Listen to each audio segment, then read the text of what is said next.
हमारे साथ आज इस बड़े दिन पर चर्चा करने के लिए विस्तार न्यूज के editor in chief Brajesh Rajput ji भी जुड़ गए हैं। ब्रजेश जी, स्वागत है आपका। और हम यही चर्चा कर रहे हैं लगातार कि पीएम मोदी ने आज जो भाषण दिया 98 मिनट का, ये अपने आप में इतिहास रिकॉर्ड भी है कि इतने लंबे समय तक उन्होंने भाषण दिया। लेकिन आपको सबसे ज्यादा क्या पसंद आया पीएम मोदी के भाषण में? हाँ विवेक, दरअसल आज जो मोदी जी का लंबा भाषण था वो कई मायने में एकदम अलग था। मैंने उनके कई भाषण सुने हैं, मगर ये आज का जो भाषण था मुझे बहुत मैच्योर पॉलिटिशियन का भाषण लगा, जो विकास के साथ साथ समाज सुधार की बात कर रहा था। ऐसा लगा था कि वो एक समाज सुधारक भाषण दे रहा है। उन्होंने बार बार कहा कि हम 2047 तक एक ऐसा देश बनाना चाहते हैं जहाँ समाज में या लोगों में पॉलिटिक्स या शासन का कम से कम दखल हो, लोगों की आम जिंदगी में दखल कम से कम हो, लोग खुद अपने आप का विकास करें, अपने आप सुधार करें। तो उन्होंने बहुत ज़्यादा सुधार की बातें की, मगर उन्होंने जो एक बड़ी बात कही यही कि एक बड़ा मौका था मोदी जी के लिए कि तीसरी बार लगातार उनकी सरकार बनी है। तो उन्होंने कहा कि मुझे जो देश सेवा के लिए लगातार तीसरी बार सरकार बनाने का मौका मिला है और जो सरकार दी गई है, तो मेरा पूरा मकसद एक विकसित राज्य, विकसित देश और एक ऐसा देश है जिसकी उम्मीदें बहुत ज़्यादा हैं। उन्होंने बार बार 2047 की बात की, कहा कि एक उम्मीदों वाला देश बने जिसमें बहुत उम्मीदों वाले युवा हों और लगातार विकास के पथ पे आगे चले। बिल्कुल, लेकिन उन्होंने कुछ बातें ऐसी भी कही है जिस पर ध्यान देना और चर्चा करना जरूरी है।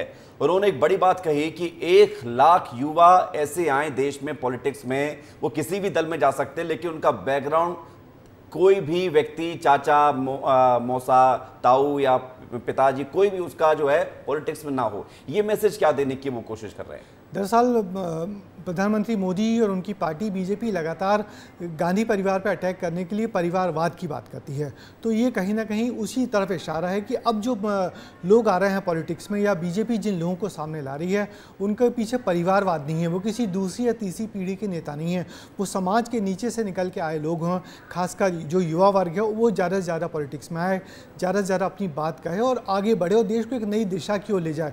मगर हाँ, वो अपनी काबिलियत के दम पे वहाँ तक पहुँचे बजाय किसी अपने बैकग्राउंड के या अपने परिवारवाद के चलते। तो एक बड़ा निशाना उन्होंने कांग्रेस और उस पर गांधी नेहरू परिवार पर साधा है कि परिवारवाद नहीं होना चाहिए। परिवारवाद और लेकिन महत्वपूर्ण ये भी है कि परिवारवाद एक तरफ से कि लोकतंत्र के लिए उन्होंने कहा कि ये सबसे ज़्यादा घातक है। लेकिन एक बात उन्होंने और जिक्र किया जो पश्चिम बंगाल को लेकर था, नाम नहीं लिया, लेकिन हाल ही में जो डॉक्टर के साथ घटना हुई है कोलकाता में, उसके बाद जो कुछ हुआ है उस पर उन्होंने कहा है कि राज्य सरकारों को कठोर कदम उठाने चाहिए, दोषियों को सजा मिलनी चाहिए, इस पर भी जोर दिया है। दरअसल मोदी जी की यही खासियत है कि वो जहाँ भी होते हैं वो अपने विरोधियों पर कटाक्ष करना, विरोधियों पर हमला करना नहीं छोड़ते, भले ही फिर लाल किले से उनका भाषण ही क्यों ना हो। उन्होंने कल पिछले कुछ दिनों से बंगाल में जो कुछ हो रहा है, जो कुछ आक्रोश जनता में है, उसको मुखर होकर कहा और कहा कि किसी के साथ, महिलाओं के साथ अत्याचार हो रहा है, सरकार ने उसमें बहुत ज़्यादा एक्टिव नहीं है। एक बात उन्होंने और कही कि जिस तरीके से जब महिलाओं के साथ अत्याचार होता है उस खबर को तो हम सब लोग बड़ा बना के पेश करते हैं, मगर जब दोषियों को सजा होती है तब उस वक्त हम चुप रह जाते हैं या उसको उतना बड़ा कवरेज नहीं मिलता। तो उन्होंने कहा कि समाज के ऐसे लोगों को भय पैदा करना जरूरी है, तब जाके ये घटनाएं रुकेंगी, वरना ये घटनाएं लगातार बढ़ती जाएंगी। तो कुल मिलाकर उन्होंने पश्चिम बंगाल की जो घटना है, पश्चिम बंगाल की जो मुख्यमंत्री हैं, उन पे एक निशाना साधा है और कहा है कि आप सुधर जाइए, सख्त कार्रवाई करिए। जी बिल्कुल, लेकिन महत्वपूर्ण बात यह भी है कि ब्रजेश जी की 2 बातें और कही हैं पीएम मोदी ने कि यूनिफॉर्म सिविल कोड को लेकर कहा है कि कम्युनल कोड नहीं चलेगा, सेकुलर कोड की जरूरत है देश में। तो इसको लेकर और पीएम मोदी की जो संकल्प है कि यूसीसी आएगा भारत में, इसको लेकर लागू किया जाएगा, कई राज्य तो कर भी चुके हैं, तो इसको लेकर भी लगातार बात सामने आई है। दूसरा ये कि उन्होंने कहा कि 1 नेशन 1 इलेक्शन ये जरूरत है, तो ये आने वाले समय में देखने को मिल सकती है। उम्मीद की जानी चाहिए, क्योंकि ये वो मुद्दे हैं जो हर बार प्रधानमंत्री मोदी एड्रेस करते हैं। 1 नेशन 1 इलेक्शन 10 साल तो हो गए, कुछ एक बात आगे नहीं बढ़ी। सिर्फ एक पूर्व राष्ट्रपति की अध्यक्षता में एक कमेटी बनी, उसके बाद कोई उन्होंने अपनी रिपोर्ट दी, मगर बात आगे नहीं बढ़ी। तो वो बात कहाँ तक ले जाएंगे और कैसे संभव है हमारे इतने बड़े देश में 1 नेशन 1 इलेक्शन की बात करना। तो उस पर हम लोग अगले 4 साल में देखते हैं बीजेपी क्या करती है। और जैसे उन्होंने कहा, जो वक्फ बोर्ड का भी जो कानून बिल पेश किया है, जिसको अब जेपीसी को सौंप दिया गया, उस पर उन्होंने यही कहा कि जो कुछ चीज़ें जो बनाई गई हैं पिछली सरकारों ने, वो बहुत ज़्यादा कम्युनल है। उस कम्युनल से ज़्यादा हम धर्मनिरपेक्ष चीज़ों को बनाना चाहते हैं कि धर्म के आधार पर कोई भेदभाव ना हो, धर्म के आधार पर कोई कमेटियाँ ना बने, जो हो वो देश के आधार पर बने, नागरिकों के आधार पर बने, नियम कायदों से देश चले, बजाय किसी धर्म की आड़ लेके देश चले। तो एक बड़ा मैसेज है, मगर बात वही है कि इस मैसेज को लेके पार्टी कितनी आगे जा पाती है, क्योंकि वोट बैंक की राजनीति से तमाम पार्टियां घिरी हुई हैं। और आज के इस भाषण में युवाओं को लेकर जो उन्होंने कहा कि उनकी सरकार काम कर रही है, लोन दे रही है, स्टार्टअप के लिए प्रोत्साहित कर रही है, मेडिकल की सीटें बढ़ाई जा रही हैं, वो चाहते हैं कि देश का युवा बाहर जाकर पढ़ाई करने के लिए ज़रूरत ना पड़े, अपने देश में उसके लिए स्थिति बने ऐसी कि वो पढ़ाई कर सके। नालंदा यूनिवर्सिटी का उन्होंने जिक्र किया। ये बताता है कि मोदी का विजन युवाओं को लेकर भी खास तौर पर है।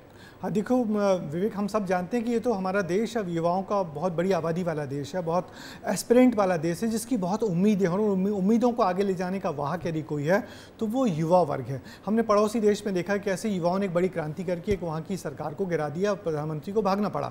तो इस समय हमारे देश के सामने सबसे बड़ी चुनौती सरकार के सामने यही है कि जो इतनी बड़ी संख्या में जो पढ़े लिखे युवा वर्ग आ रहे हैं उनको कैसे रोजगार दिया जाए, उनको कैसे काम दिया जाए। पिछले कुछ दिनों में ये बदलाव हुआ है कि अब हमारी सरकार नौकरी की बात नहीं कर रही, अब रोजगार की बात कर रही है। आपको समझना होगा कि रोजगार और नौकरी में क्या फ़र्क है। नौकरियां होती हैं, सरकारी नौकरियां होती हैं, और रोजगार होता है यानी कोई व्यक्ति अपना काम करना शुरू करने लगता है। तो यही वजह कि बजट से लेकर पिछला बजट जो आया, और अब सरकार युवाओं को लोन देने की बात कर रही है कि हम युवाओं को लोन देंगे, उनके लिए आगे ऐसे मौके खोलेंगे कि वो अपना खुद का कारोबार शुरू कर सके, खुद रोजगार करें और दूसरे लोगों के लिए रोजगार दें। तो बड़ी बात यही है कि अब कुल मिला के एक फोकस युवाओं पे है कि हमारे युवा एक आगे बढ़ें, नई दृष्टि से आगे बढ़ें, मेहनत करें और रोजगार विकसित करें, बजाय नौकरियों पे डिपेंड होने के। लेकिन ब्रजेश जी, याद आता है कि पीएम मोदी ऐसे ही लाल किला से कई बड़ी घोषणाएं कर चुके हैं। जन धन खाता हो, स्वच्छ भारत मिशन हो, यहीं से शुरुआत हुई है, इसी लाल किले से स्वतंत्रता दिवस को लेकर जब उन्होंने अपना संबोधन दिया। आज के इस संबोधन में आपको लगता है कि कुछ बड़ा मैसेज पीएम मोदी देकर गए हैं जो लोग उसको मानेंगे, सोचेंगे, उस पर काम करेंगे? देखिए, ये जो मौका होता है लाल किले से किसी प्रधानमंत्री का या राष्ट्र प्रमुख का भाषण देने का, उस मौके में हमने जो तमाम जब भी देखा है उसका मकसद यही होता है कि अपनी सरकार के एक कामकाज गिनाना और फिर हमारी सरकार क्या करने वाली है उसके बारे में बताना। तो मोदी ने दोनों चीज़ें बहुत बेहतर तरीके से कही। उन्होंने बताया कि हमने पिछले 10 सालों में देश को कहाँ से लेकर कहाँ पहुँचा दिया। उन्होंने ये बताया कि अब हमारे देश के खिलौने एक्सपोर्ट हो रहे हैं, हमारे देश में आईफोन का बहुत बड़ा निर्यातक हो गया है, हम सेमीकंडक्टर बनाने वाले हैं, तमाम नई चीज़ें हमारे देश विकास के रास्ते पे चल पड़ा है। और ये उनकी 10 साल पुरानी सरकार ने किया है। मगर अब और बड़ी चुनौतियां, उन्होंने कहा कि चुनौतियां तो हैं और चुनौतियां काबिल रहेंगी, चुनौतियां लगातार आती रहेंगी। एक बड़ा मैसेज उन्होंने दुनिया के दूसरे देशों को भी दिया और कहा है कि भारत बुद्ध का देश है, युद्ध का देश नहीं है, इसलिए हमसे आप घबराइए नहीं, हम आपको सहयोग करेंगे और किसी तरीके से आतंकित होने की जरूरत नहीं है। हाँ, मगर हमारे देश पे यदि कोई निगाह डालेगा तो उसका मुंहतोड़ जवाब भी दिया जाएगा। तो एक राष्ट्र प्रमुख जिस अच्छे तरीके से ये सारी बातें कह सकता है, प्रधानमंत्री नरेंद्र मोदी ने आज वो सारी चीज़ें बहुत बेहतर तरीके से कन्वे की हैं। और उन्होंने सर्जिकल स्ट्राइक का भी जिक्र किया और जैसा आपने कहा कि ये बुद्ध का देश है, युद्ध का नहीं। उन्होंने साफ साफ कह दिया कि भारत तो विकास करेगा, लेकिन सभी देश जो दुनिया के बाकी देश हैं वो इस बात से बेफिक्र रहें कि उससे किसी और देश को दिक्कत होगी। बांग्लादेश पर भी उन्होंने कमेंट किया। उन्होंने कहा कि जो बांग्लादेश में हो रहा है, हिंदुओं पर जो अत्याचार हो रहे हैं, अल्पसंख्यकों पर जो वहाँ पर घटनाएं बढ़ रही हैं, उसको लेकर भी जिक्र किया। हाँ बिल्कुल, दरअसल हमारे देश के सामने अभी बड़ी चुनौती यही कि हमारे सारे पड़ोसी देशों में कुछ ना कुछ उपद्रव हो रहे हैं या बहुत शांत देश नहीं बचे हैं। चाहे हम पाकिस्तान को देख लें, चाहे बांग्लादेश को देख लें, चाहे नेपाल को देख लें, म्यांमार को देख लें, श्रीलंका को देख लें। तो भारत भले ही इतना बड़ा देश हो, मगर हमारे सारे पड़ोसी देशों में उपद्रव चल रहे हैं और अनरेस्ट चल रहा है। तो उस अनरेस्ट से भारत भी कभी ना कभी प्रभावित होगा। तो सबसे अच्छा वजह यही होती है कि सबसे अच्छी स्थिति यही होती है कि हम और हमारे सारे पड़ोसी देश सुख शांति से रहें। तो ये पड़ोसी देशों का अनरेस्ट कहीं ना कहीं भारत को प्रभावित करेगा। बिल्कुल, और वो प्रभाव करने के दौरान जो वहां पर हो रहा है उस पर जोर देना जरूरी था। पीएम मोदी ने वहां पर संकेत भी दे दिए हैं। बहुत शुक्रिया आपका ब्रजेश जी हमारे साथ जुड़ने के लिए और पीएम मोदी के भाषण को डिकोड करने के लिए।